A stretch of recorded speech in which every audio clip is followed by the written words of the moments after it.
Kalau kemarin sudah mengalahkan telak Brunei Darussalam, calon lawan Garuda Muda malam ini adalah Filipina. Bukan lawan yang bisa dianggap enteng. Dan kita akan ulas peluang timnas bersama analis sepak bola Moses Sosa malam hari ini yang sudah hadir di studio. Selamat malam, Moses. Selamat malam, Mas Salam Radhi. sepak bola. Salam sepak bola. Nah, sebelum kita lebih jauh, kita lihat dulu di Indonesia ini berada di grup A. Kita akan tampilkan VT-nya. Putaran keempat ya? Ya. Oh, ini ada di grup A, ada Indonesia, Malaysia, Filipina, Brunei Darussalam. Ya. Kemarin Filipina mengalahkan Malaysia. Ya sepertinya di luar dugaan ya.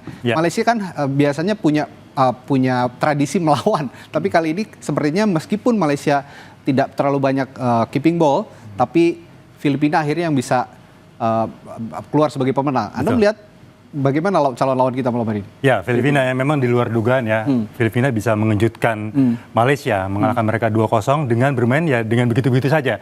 Artinya tidak istimewa gitu. Istimewa, Malaysia mengurung tapi tidak bisa menghasilkan gol gitu, dibuat putus asa. Nah, ini justru adalah tantangan buat timnas kita ya. 1 jam ke depan akan menghadapi mereka. Jadi strategi terbaru, artinya strategi yang beda kan, ada istilah beda lawan, beda strategi ya. Ini memang kita harapkan akan diterapkan oleh Van den Berg.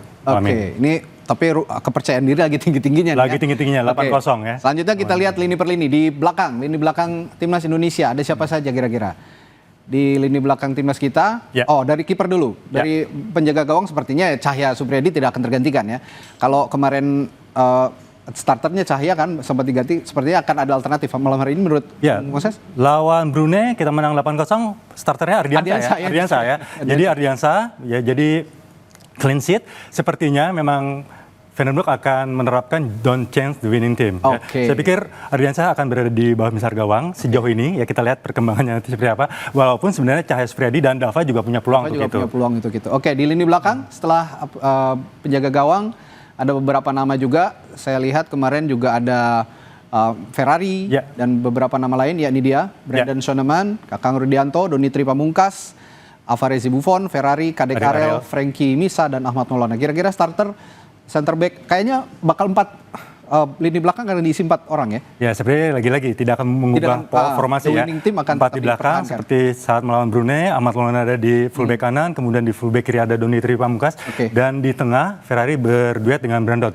Ini pemain-pemain yang memang reguler bermain di Liga 1, Super League sekarang ya. Selain Brandon ya, Brandon baru masuk di tim. Oke, ke lini tengah, kita sekarang ke lini tengah, kita akan tampilkan juga. Sepertinya kemarin juga punya peran cukup besar dan Robbie Darwis. Ya. Robbie Darwis, Rehan Hanan, Tony Firmansyah, Firman Juliansyah, Arkan Firkiri, dan Yardan Ali. Lagi-lagi the winning team akan dipertahankan. Di starter pada saat melawan Brunei, Arkan Fikri bermain, kemudian Robbie Darwis dan Tommy Firmansyah. Ini sangat solid. Mereka solid dan cair sekali ya, membangun serangan, kemudian menghalau serangan dari lawan. Jadi sangat solid. Saya pikir ini juga akan menjadi pilihan utama malam ini. Selanjutnya kita ke lini depan, tentu saja ada Jens Raven di depan dan Hoki Caraka, seperti nama itu. Ada Hoki Caraka, Victor Detan, Altaf Indi, Jens Raven, Rahmat Arjuna, dan Dominikus Dion. Tapi kemarin sempat terpincang-pincang. Gimana kabar terakhir yang Anda terima tentang Jens Raven? Jadi memang ada kans bahwa Jens Raven ini diragukan ya untuk tampil malam ini ya. Kita lihat saja apakah dia akan masuk starter atau tidak. Tapi yang menarik begini, Mas Radhi, bahwa kalau Mas Radhi lihat kita menang 8-0 ya, di babak pertama itu kita unggul 7-0 ya. Dengan 3 pemain depan ada Jens Raven, Rahmat Arjuna, kemudian ada Victor Detan ya kalau saya kemarin. Ada Rehan Hanan.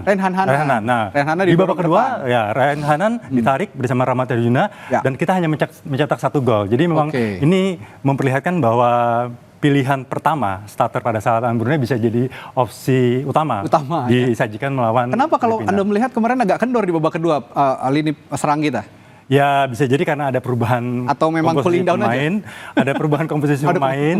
Jadi yang tadi saya katakan bahwa keluarnya Rahmat Arjuna juga Rehan Hanan itu juga bisa menjadi pengaruh. Ya, jadi seperti itu. Kita menarik juga kita menelaah gol-golnya Jens Raven kemarin, skema-skema yang dibangun. Kita akan tampilkan gol pertama dari Jens Raven berikut ini. Ini dia. Kita lihat kemarin ada terupas kalau saya tidak salah ya. Nah ini dia. Jadi umpan silang ya. Umpan silang dari Rehan Hanan. Sangat baik. Ini kalau misalnya ditarik ke belakang prosesnya menarik tuh yang tadi ya gol pertama ya, karena di situ ada peran Jens Raven juga yang menarik pemain belakang Brunei dipancing sehingga dipancing sehingga mereka fokusnya ke Jens Raven sementara Rehan Hanan bergerak insting di sisi ini kanan. yang yang Nah, ini jarang dia. dimiliki oleh striker-striker di Iya. timnas Indonesia sebelumnya memang. Betul sekali Mas Radi. 6 gol, kaki kanan, kaki kiri. Cuma sayangnya memang kita tidak melihat gol dari kepala ya. Oke. Jadi tidak memanfaatkan tinggi badan dia Iya, padahal punya 189 tinggi badan, cm. postur, Iya, postur betul yang sekali. sangat tinggi. Jens Reven. Oke, kita lihat gol yang kedua dari Jens Reven. Ini juga ya. Ini masih. Bolanya Nah, mirip-mirip dari sisi kanan. ya. Ini Ya, tapi kali ini, nah ini gol ketiga. sempat ditepis. Ahmad Maulana, tapi Jens Reven Robi Darwis, dikasih peluang juga, dia tekuk, kemudian kaki buka kiri. ruang ya, kaki kiri. Jadi Ya. kiri kanan main ya. Jens kiri Reven kanan ini. main, kiri kanan main. kanan main. Tapi yang seperti saya bilang tadi, tidak ada gol dari kepala. Ini yang Ya. kita tunggu nih, gol dari Oke, kepala. nih. dan itu tentu saja umpan-umpan silang yang diandalkan, yang akurat dari para pemain sayap kita. Betul, ini lolos dari jebakan offside. Oh, Ya, yang ini tadi masih ini. yang gol kedua. Kita Betul. tampilkan gol yang ketiga. Kita akan tampilkan gol yang ketiga. Ya, oke, ini umpan lambung dan Iya. pemain belakang tidak bisa mengantisipasi, Reven langsung eksekusi. Jadi kelihatan ya, Insting ini, striker ya. ini insting striker, killer, pembunuh. Jadi Ya. ada peluang, sikat, Langsung gol. sikat. Benar. Oke, ini tidak ada ampun ketika pemain belakang gagal mengantisipasi umpan lambung. Ya, Ya ini masih yang tadi. kita langsung lihat ya. disikat. Terlepas Oke. dari kesalahan pemain nomor 23 Brunei ya, yang Ya. tidak bisa menjaga Reven. Tapi di sini terlihat sekali Reven bisa memanfaatkan Oke. peluang. Nah, ini ada juga gol keempat yang tidak kalah baiknya, skema yang tidak kalah baiknya ditampilkan dari throw in kalau saya tidak. Ya. Betul sekali. Dari Robi Darwis. Robi Darwis, ya, tenang throw in. ya. Jadi dingin sekali ya, Dingin tidak sekali. ada power di sana, beda Ya. dengan gol yang Ya. sebelumnya. Jadi Nah, dingin sekali. Kalau melihat gol-gol tadi, Bung Moses, sepertinya kita kan juga punya kebutuhan striker di timnas senior ketika oleh Yeah. Romani tidak bisa bermain karena cedera. Diragukan lah ya, diragukan bermain meskipun belakangan atau hari ini juga Ketua Umum PSSI mengatakan bahwa proses naturalisasi terhadap Mauro Zylstra sedang berproses, sedang berjalan dan sepertinya dipercepat. tinggal finalisasi Yeah. saja. Dan ada 2 naturalisasi lain yang belum diungkap. betul. Tapi kita melihat Jens Reven dengan ketajamannya, dengan insting striker yang baik begitu. Bisa nggak jadi alternatif kira-kira? Jadi momennya ini memang tepat. Artinya Ya. begini, ketika oleh Romani cedera, ya, kemudian muncullah Jens Reven di permukaan dengan momen turnamen AFF U23 ini. Ya. Dan dia cetak 6 gol. Jadi ya wajar ketika semua mata itu tertuju pada dia. Seolah-olah dia menjadi satu-satunya opsi. Padahal kalau kita lihat kondisi lain. objektif komposisi skuad timnas senior per hari ini, Ya. jadi paling tidak sebenarnya ada 2 opsi yang bisa dilakukan oleh Patrick Kluivert. Yang pertama adalah memanfaatkan striker-striker murni yang ada. Ada Ramadan Sananta, kemudian Hoki Caraka, dan juga Setian Bagaskara di sana. Oke. Ya, jadi striker murni atau memanfaatkan pemain yang bukan striker murni yang bisa ada di posisi nomor 9. Oke. Ya, dan kita pernah melakukan itu di era sebelumnya. Ya. Ada Rafael Strike dan juga Ragnar Ormangun. Jadi sebenarnya kalau ngelihat kondisi objektif skuad timnas senior sekarang, kita bisa melihat itu. Tapi kan ini dinamis. Dinamis, Ya, betul. dan federasi gerak cepat. Ya. Proses dari Jursa tadi dipercepat, kemudian juga ada 2 pemain baru dan pasti striker. Oke. Jadi Ketum PSSI Pak Erik juga sudah declare ini bukan posisi manapun, ini posisi striker. Jadi Ya. sudah jelas ini untuk opsi menggantikan Oli di sana. oleh Romani. Nah, kalau kemarin sebenarnya Patrick Kluivert juga saya simak kemarin ini dia sedang assess penampilan dari Jens Reven sendiri Betul. di AFF 23 ini. Betul. Bagaimana bisa tampil di timnas senior layak atau tidak. Betul. Tapi kemarin yang menarik, Vandenberg ini sempat menegur Ya. Jens Reven ketika berselebrasi pacu jalur. Pacu jalur. Katanya ini kalau sekali lagi melakukan hal itu di tengah kita sedang unggul besar gitu ya, saya tidak akan mainkan.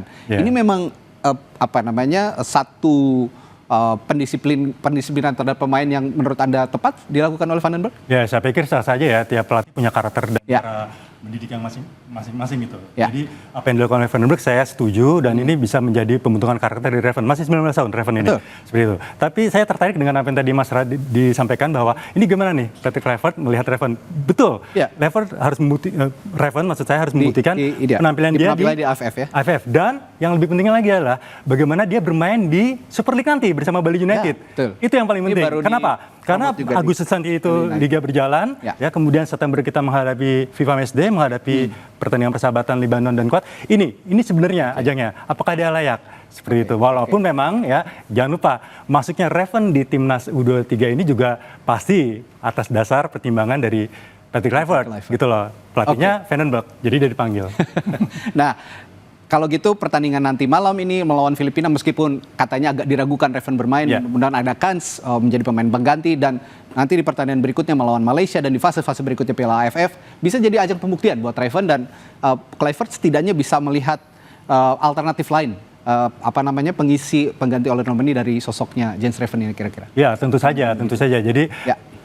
memang terkesan diplomatis ya, Ya. Patrick Kluivert, tapi dia juga di sisi lain juga terlihat tegas bahwa harus buktikan lawan Filipina. Jadi terlepas dari siapa yang dihadapi pada saat kita menang 8-0, Ya. Brunei Darussalam, ya. Nah, masih ada lawan-lawan yang berat. Dan memang grafiknya itu meningkat, Mas Radhi. Kita tahu semua betul. ya. Jadi pertandingan pertama lawan Brunei, sebentar lagi lawan Filipina, dan terakhir lawan Malaysia. Malaysia itu yang berat justru. Seperti itu. Dan nanti masih ada babak selanjutnya. Ini masih babak grup. Belum Jadi, Thailand ya nanti betul. Jadi intinya ya kesimpulannya belum teruji. Oke. Masih perlu pembuktian. Buktikan dulu juara di AFF ya. Perlu pembuktian dan meyakinkan tim pelatih gitu untuk layak masuk ke tim senior. Baik, terima kasih analisisnya begitu menarik, Bung Moses Sosa di Sama-sama. Sapa Indonesia Malam Kompas TV.